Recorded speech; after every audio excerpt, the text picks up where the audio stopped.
ఒక్క ఛాన్స్ అంటూ 2019లో వైఎస్ఆర్ కాంగ్రెస్ పార్టీ అధికారంకి వచ్చిన 5 ఏళ్ల పాటు మహిళలకు రక్షణ లేకుండా చేసినటువంటి ఆ ప్రభుత్వం వైఖరికి నిరసనగా 2024 ఎన్నికల్లో కూటమి ప్రభుత్వం రాష్ట్ర ప్రభుత్వం ఈరోజు పట్టం కట్టారు.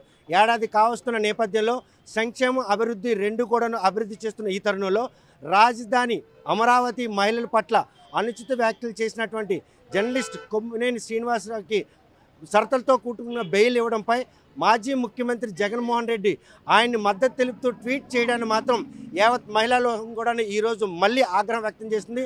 ప్రస్తుతం మాత్రం జగన్మోహన్ రెడ్డి వైఖరిని నిరసిస్తూ మహాత్మా గాంధీకి విగ్రహానికి వినతిపత్రం అందజేసి ఆయనలో ప్రవర్తనలో మార్పు రావాలి, మహిళల పట్ల అనుచిత వ్యాఖ్యలు చేసిన వారికి మద్దతు తెలుపుతూ ఆయన ట్వీట్ చేసే ప్రక్రియ మాత్రం ప్రతి ఒక్కరిని కూడా మొదటి పాటు గుర్తిస్తుంది.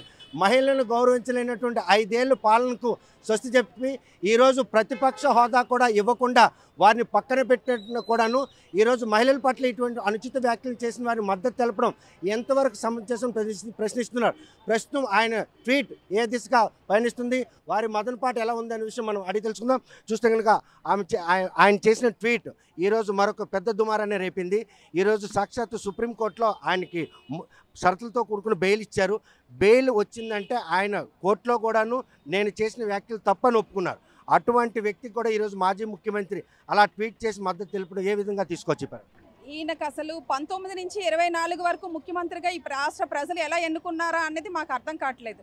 ఒక ముఖ్యమంత్రి స్థానంలో 5 ఏళ్లు పనిచేసి రాష్ట్ర ప్రభుత్వానికి ముఖ్యమంత్రిగా పనిచేసిన వ్యక్తి ఈరోజు ఏం మాట్లాడుతున్నారంటే చంద్రబాబు నాయుడు గారు ఓడిపోయారని మాట్లాడుతున్నారు. ఏ రకంగా ఓడిపోయారనేది మరి జగన్మోహన్ రెడ్డి గారే చెప్పాలి. ఒక తప్పు చేసి తప్పుడు మాటలు మహిళల మీద మాట్లాడిన వ్యక్తికి ఈరోజు కోర్టు ఏంటి బెయిల్ ఇచ్చింది అంటే ఆయన కేసు కొట్టేయలేదు. షరతులతో కూడిన బెయిల్ అనేది కూడా వాళ్ళకి అర్థం కావట్లేదు. ఒక ముఖ్యమంత్రి పనిచేసినటువంటి వ్యక్తికి షరతులతో కూడిన బెయిల్కి కేసు కొట్టేయడానికి కూడా తేడా తెలియని పరిస్థితిలో ఉన్నారు. అంటే కంప్లీట్గా వాళ్ళు అంటే పచ్చకమ్మరు ఉన్నవాడికి లోకమంతా పచ్చగా కనిపిస్తున్నట్టు వాళ్ళకి ఆడవాళ్ళని గౌరవించడం అనేది తెలియదు. అది ఎందుకు అంటే మరి తల్లిని చెల్లి విషయంలోనే మనం ఈ రాష్ట్ర ప్రజలందరూ గమనించారు. ఈరోజు వాళ్ళు మళ్ళీ తను సమర్థించుకొని ఎక్స్లో పోస్ట్ చేయడం అనేది చాలా బాధాకరమైన విషయం. కానీ ఆయన అరెస్ట్ చేశారు, అదేవిధంగా శ్రీనివాసరాజు గారు అరెస్ట్ చేశారు. కోర్టు తన పని చేసింది. కానీ ఆయన మద్దతు ఇచ్చే విషయంలోనే ఈరోజు మళ్ళీ మీకు మదనపాటు మొదలైందా ఆ ట్వీట్ చేసే ప్రక్రియ? మరి ఆయన ఎలా చేస్తున్నారంటే ఉన్న వాళ్ళని రెచ్చగొడుతున్నారు. ఈ రాష్ట్ర మహిళల్ని ఆయన రోజు రోజుకి జగన్మోహన్ రెడ్డి గారు కానీ వాళ్ళ పార్టీ నాయకులు కానీ రెచ్చగొడుతున్నారు. అంటే మనం రెచ్చిపోయి ఏదో ఒకటి చేస్తాము, దాన్ని మళ్ళీ తప్పుగా మాట్లాడతామని చెప్పేసి వాళ్ళు చూస్తున్నారు. కాకపోతే సమన్వయంతో ఓపికగా ఈ రాష్ట్ర మహిళలు వెయిట్ చేస్తున్నారు. ఇలాగే కానీ జగన్మోహన్ రెడ్డి కానీ వాళ్ళ పార్టీ వాళ్ళు కానీ వాళ్ళ తాలూకా ఈ పద్ధతులను మార్చుకోకపోతే మాత్రం అతి తొందరలో ఊహించినటువంటి పర్యవసానాన్ని ఎదుర్కోవాల్సి వస్తుందని మేము హెచ్చరిస్తున్నాం. అమరావతి 5 ఏళ్ల పాటు అమరావతిని భూస్థాపితం చేయాలనే ప్రయత్నాన్ని పరిరక్షించుకుంటూ సుమారు 1200 రోజుల పాటు ఈరోజు అమరావతిని పరిరక్షించిన ఆ మహిళల పట్ల అనుచిత వ్యాఖ్యలు చేసిన విషయంలో న్యాయస్థానంలో వివాదం ఉంది, వారికి శిక్ష పడే అవకాశం ఉంది అన్నటువంటి ఒక సద్దుమనుకున్నటువంటి నేపథ్యంలో కొమ్మినేనికి బెయిల్ వచ్చిన తర్వాత మాత్రం మాజీ ముఖ్యమంత్రి సాక్షాత్గా ట్వీట్ చేయడం మాత్రం మళ్ళీ ఈ అంశాన్ని తెరపైకి తెచ్చేందుకు చేస్తున్న ప్రయత్నం ఏ విధంగా తీసుకొచ్చామో ఆయన తాలూకా పరిణామాలు మాత్రం ఈరోజు ఒక రాష్ట్రానికి 5 ఏళ్ల పాటు ముఖ్యమంత్రి చేశారు, మాజీ ముఖ్యమంత్రి హోదాలో ఉన్నారు, ప్రతిపక్ష హోదా కూడా కోల్పోయారు. మహిళల పట్ల అనుచిత వ్యాఖ్యలు చేసిన కోర్టు శిక్ష విధిస్తుంది, బెయిల్ ఇస్తుంది. కానీ ఆయన మద్దతు చేస్తూ ఈరోజు ట్వీట్ చేయడం ఏ విధంగా? ఇది చాలా అన్యాయం అండి. జగన్మోహన్ రెడ్డి గారికి మహిళల పట్ల ఎంత గౌరవం ఉందో ఈ విషయంలో ప్రతి ఒక్కరికి తెలుస్తుంది. తక్షణమే బెయిల్ రద్దు చేసి శ్రీనివాస్ గారికి అరెస్ట్ చేసి కఠినమైన శిక్ష విధిస్తే మన రాష్ట్ర మహిళలందరూ ఆనందం వ్యక్తం చేస్తారు. 5 సంవత్సరాలలో ముఖ్యమంత్రిగా ఉండి కూడా మహిళల గురించి ఇలా మాట్లాడడం చాలా అన్యాయం అని నేను భావిస్తున్నాను. చూస్తే కనుక ఈ విషయంలో మాత్రం సమస్య సద్దుమణిగిపోయింది. వాళ్ళిద్దరు కూడాను అరెస్ట్ అయ్యారు, కోర్టులో ఉన్నారు. వారిని బెయిల్పై ముందస్తు అంటే సరళతో కూడా బెయిల్ ఇచ్చిన తర్వాత కూడా ఆయన మద్దతు తెలిపే వైఖరిని ఏ విధంగా తీసుకోవచ్చు జగన్మోహన్? ఇది చాలా అన్యాయము అని నేను చెప్తున్నాను. మహిళల పట్ల అతనుకున్న గౌరవం ఏంటో ఈ విషయంలో తెలుస్తుంది. ప్రతి ఒక్కరికి అతనికి ఎలా మహిళలు అంటే అతను గౌరవం ఇస్తారో ఈ మాటల్లో అర్థమవుతుందని చెప్తున్నాను. అనుచిత వ్యాఖ్యలు చేసిన మహిళల పట్ల ఆయనకి మాత్రం షరతులతో కూడా బెయిల్ వచ్చిన తర్వాత ఆయనకి మద్దతు తెలుపుతూ ఈరోజు ట్వీట్ చేయడం, ఈ పరిణామాలను ఏ విధంగా తీసుకొచ్చి ఈ సమస్య సద్దుమణిగిపోతుంది, అందరూ కూడా మర్చిపోయే పరిణామం. ఈ నేపథ్యంలో ఒక మాజీ ముఖ్యమంత్రి హోదాలో మళ్ళీ అలాగా ఆయనకి సంఘీభావం తెలపడానికి ఏ విధంగా తీసుకు చాలా దురదృష్టకరం. మహిళల్ని కించపరుస్తూ మరి అక్కడ సాక్షి ఛానల్లో దుర్భాషలాడటం వల్లనే పోలీసు వారు అది కేసు కట్టి ఆ ఇద్దరిని కూడా కొమ్మినేని శ్రీనివాసరావుని అదేవిధంగా కృష్ణరాజుని అరెస్ట్ చేయడం జరిగింది. అయితే చట్టం పరిధిలో తప్పు చేశారు కాబట్టి పోలీసు వారు కేసు పెట్టి అరెస్ట్ చేశారు. అదే బెయిల్కి వెళ్ళారు సుప్రీంకోర్టుకి, అందరికీ హక్కు ఉన్నది. బెయిల్కి వెళ్ళారు. ఆ బెయిల్ ఇచ్చినప్పుడు కూడా మీరు తప్పు చేయలేదు కాబట్టి నేను బెయిల్ ఇస్తానని కోర్టు ఎక్కడ చెప్పలేదు.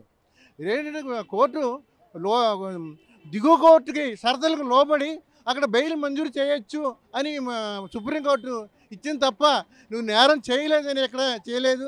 కొమ్మినేని శ్రీనివాసరావే ఈరోజు న్యాయస్థానం ముందు నేను అనుచిత వ్యాఖ్యలు చేసిన ఆయనే ఏకీపించినప్పుడు జగన్మోహన్ రెడ్డి ఆయన మద్దతు తెలుపుతూ చేసినటువంటి ట్వీట్ వివాదాలకి తెరతీసే పరిణామమా? ఇది జగన్మోహన్ రెడ్డి మహిళల పట్ల ఉన్న చిన్న చూపు, ఇది మహిళల్ని అవమానపరచడం. ఇది ఎందుకంటే వాళ్ళు కొమ్మినేని శేషగిరిరావు సాక్ష్యాలలో కృష్ణరాజు అనుచిత వ్యాఖ్యలు చేశారని వాళ్ళే ఒప్పుకుంటున్నారు. ఒప్పుకున్నప్పుడు ఇప్పుడు బెయిల్ ఇచ్చిందని దాన్ని సమర్థించడం, జగన్మోహన్ రెడ్డి గారు మళ్ళీ ట్వీట్ ద్వారా సమర్థించడం, మళ్ళా ముఖ్యమంత్రి చంద్రబాబు నాయుడు గారిని, నారా లోకేష్ బాబు గారిని విమర్శించడం ఆయన అజ్ఞానానికి ఇది నిదర్శనమని తెలియపరుచుకున్నాను. సద్దుమణిగిపోతున్న సమస్యను మళ్ళీ తెరపైకి తెచ్చే విధంగా మాజీ ముఖ్యమంత్రి వ్యవహరిస్తున్నారు. గత 5 ఏళ్ల పాటు మహిళలకు ఎటువంటి భద్రత లేనటువంటి ఈ తరుణంలో చేసిన తప్పును కప్పిపుచ్చుకునే ప్రయత్నంలో హైకోర్టుకు వెళ్లకుండా నేరుగా సుప్రీంకోర్టుకు వెళ్ళడం, సుప్రీంకోర్టు కూడాను దిగువ కోర్టు తాలూకు షరతులకు లోబడి ఈరోజు వారికి బెయిల్ ఇవ్వడం, ఈ పరిణామాలపై మాత్రం ఈరోజు మాజీ ముఖ్యమంత్రి చేసినటువంటి ఆ సంఘీభావం విషయంలో మాత్రం మహిళలు మళ్ళీ రోడ్డుపైకి వచ్చారు. ఈ సుప్రీంకోర్టుకు నేరుగా వెళ్ళిందో బెయిల్ ఇచ్చారు. ఆయన తప్పు చేసే బెయిల్ ఇచ్చారు. బెయిల్ ఇచ్చిందని మాజీ ముఖ్యమంత్రి ఈరోజు ఆయనకి మద్దతుగా ట్వీట్ చేయడం ఎంతవరకు సమ్మతి? చాలా హాస్యాస్పదంగా ఉందండి. ఈరోజు జగన్మోహన్ రెడ్డి ప్రతిపక్షంలో ఉన్నానన్నది భ్రమపడి మాట్లాడుతున్నాడు తప్ప ఇంకేం లేదు. ఎక్కడైనా హైకోర్టుకు వెళ్ళి ఆ తర్వాత సుప్రీంకోర్టుకు వెళ్తారు. ఎక్కడైనా వీళ్ళు హైకోర్టుకు వెళ్తే బెయిల్ వస్తే మహిళలందరూ తిరగబడి హైకోర్టులో మళ్ళీ పిటిషన్ వేసి ఇతనికి ఎలాగైనా బెయిల్ రద్దు చేస్తారేమో అని భయపడి అతను సుప్రీంకోర్టు డైరెక్ట్గా వెళ్ళి అక్కడి నుంచి షరతులతో బెయిల్ తెచ్చుకున్నాడు. అంతేగాని ఆయనకేమి నిర్దోషి అని వాళ్ళు బెయిల్ ఇచ్చేయలేదు. ఎక్కడ కూడా అయినా చంద్రబాబు నాయుడికి చెంపపెట్టు అంటే అతను సాక్షిలో మాట్లాడాలని ఒప్పుకున్నాకే కోర్టుకు వెళ్ళారు. కోర్టు శిక్ష అనిపించింది అంతే తప్ప ఆయనేమి నీతిపరుడు, నిజాయితీపరుడు, మహిళల పట్ల చాలా ఉన్నతంగా ప్రవర్తించాడని దయతో దీక్షతో సుప్రీంకోర్టు అతను బెయిల్ ఇవ్వలేదు. కానీ ఈయన మాట్లాడడం చాలా తప్పు. ఏం చేశారండి మీ 5 ఏళ్ల పాలనలో? దిశ యాప్ అని ఒకటి యాప్ ఎక్కేసి ప్రతి వాళ్ళు ఫోన్లో ఎక్కించారు తప్ప ఎక్కడ మీరు చేశారు? ఒక్క మహిళలకైనా రక్షణ కలిగిందా? ఈరోజు మీరు మాట్లాడతారు మహిళా కమిషన్ ఒక ఏర్పాటు చేశారు. మహిళా కమిషన్లో ఒక కేసు ఉందా? 5 సంవత్సరాల్లో మీరు చూపించిన కేసులు చూపించండి. ఈరోజు ఏదో చంద్రబాబు నాయుడు ఏదో సందర్భాల్లో మాట్లాడిన ఎక్కడెక్కడో ట్వీట్స్ని మీరు మాఫింగ్ చేసి అవి తీసుకొచ్చి ట్విట్టర్లో పెట్టి మీరు ప్రజలకి ఏమని చూపించాలనుకుంటున్నారు? మహిళలు ఏమైనా పిచ్చోళ్ళనుకుంటున్నారా? చదువురైన అజ్ఞానులు అనుకుంటున్నారా? మీకు అందుకోసమే 11 సీట్లకే కేటాయించి కనీసం మీకు ప్రతిపక్ష హోదా కూడా ఇవ్వని ఈ ప్రజలు మిమ్మల్ని ఎలా సమర్థిస్తారనుకున్నారు? మీరు ఎలా ట్వీట్ చేస్తే నమ్ముతారనుకున్నారు? మీ ట్వీట్స్ మీ వరకే శాశ్వతం. అది ఎవరు కూడా మహిళలు నమ్మరు. అమరావతి ప్రజల్ని అన్యాయం చేసిన పాపం ఊరికే పోదు. ఏంటంటే అమరావతి మహిళలందరూ ప్రాసిక్యూట్సా? అక్కడ దరిదాపుల్లోని ఏంటి 8 సెంటర్లు ఉన్నాయా? ఎక్కడండి 8 సెంటర్లు ఉన్నాయి? 8 సెంటర్లు ఉన్నాయని మీరు చూపించండి. మీరు ఆ రోజు ప్రతిపక్షంలో ఉండేటప్పుడు అందరూ హోదాకు ఒప్పుకున్నారే కదా, అమరావతి ఇవ్వడం మాకు ఇష్టమే అని అంటేనే చంద్రబాబు నాయుడు అందరి దగ్గర భూములు తీసుకున్నాడు.